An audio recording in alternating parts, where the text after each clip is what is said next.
Hi and welcome back to step-by-step-guitar-tuition.com. This is the fourth lesson in the Step 4 module. In this lesson we'll be looking at some chord sequences using all the chords that we've looked at so far and including dominant seventh chords. Before we continue, you should feel confident playing all of the chords that we've looked at so far in the syllabus. If you don't, I'd recommend going back to the previous steps for a recap. In this lesson we're going to play 5 different chord sequences, and you can find all 5 sequences in the notes that accompany this lesson. You can also find longer versions of the backing tracks to play along with on the step-by-step website.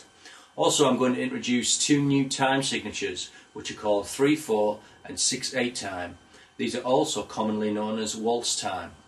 Basically what this means is that instead of each measure having 4 beats like this, 1, 2, 3, 4, 1, 2, 3, 4, each measure will have 3 beats like this, 1, 2, 3, 1, 2, or if you're playing in 6/8 time, it'll be 6 beats.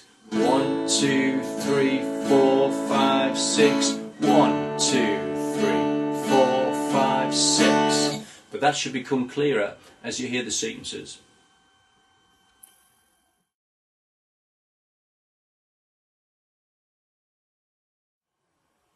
For the first sequence, we're going to play 1 measure of A followed by 1 measure of A7, and 1 measure of D followed by 1 measure of D7, and we'll play the sequence twice. Also, we're going to play this one in 6/8 time, which means 6 strums to the bar. So if you're ready on your A chord, after 6 we're in. 2, 3, 4, 5, 6. 1, 2, 3, 4, 5, 6. 1, 2, 3, 4, 5, 6. D7. Back to A. 1, 2, 3, 4, 5, 6. A7. 4, 5, 6, D, then back to D7, 1, 2, 3, 4, 5, 6, F.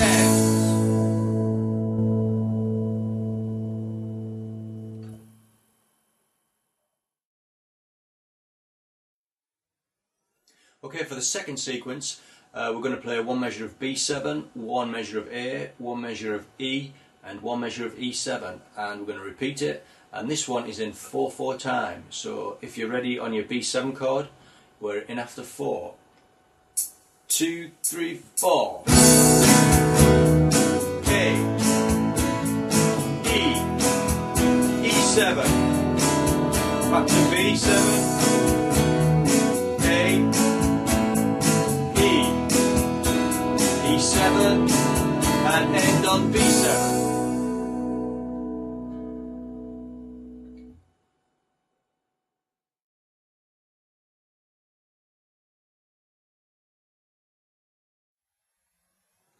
Okay, the third sequence is in 3/4 time.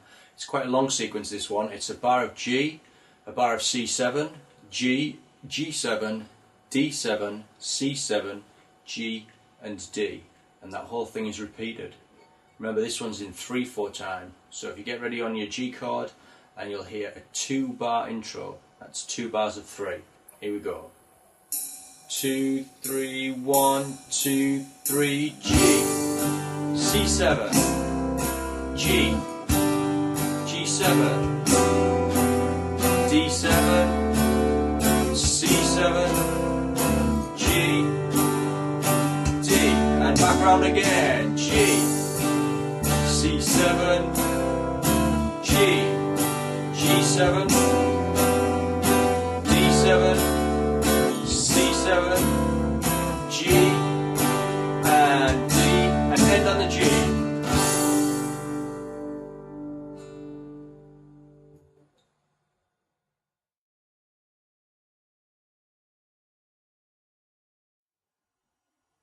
Okay, this fourth sequence is in 6/8 time. 1 measure of A minor, 1 measure of D minor, 1 measure of G7, and 1 measure of C, and the whole thing's repeated. So after 6 beats, we're in. If you get ready on your A minor chord, after 6 and in. 2, 3, 4, 5, 6, A minor. 4, 5, 6, D minor. 4, 5, 6, G7. 4, 5, 6, C. And then back to the beginning, A minor. 4, 5, 6, D minor. 4, 5, 6, G7. 4, 5,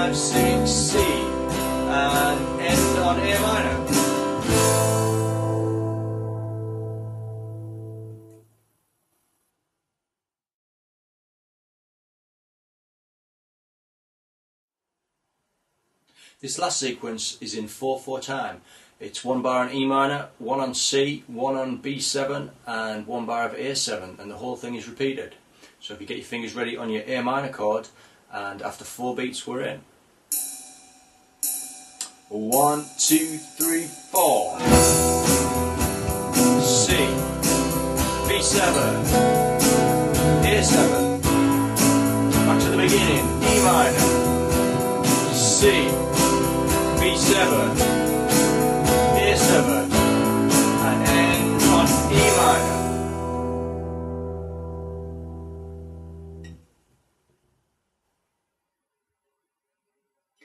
Okay, so that's the 5 chord sequences. You can hear now that combining major, minor and dominant 7th chords with different time signatures can result in lots of interesting sequences, and you should be aiming to be able to change between the different chords fluently and without losing your timing. Remember, you can find longer versions of those backing tracks to practice along with on the step-by-step website.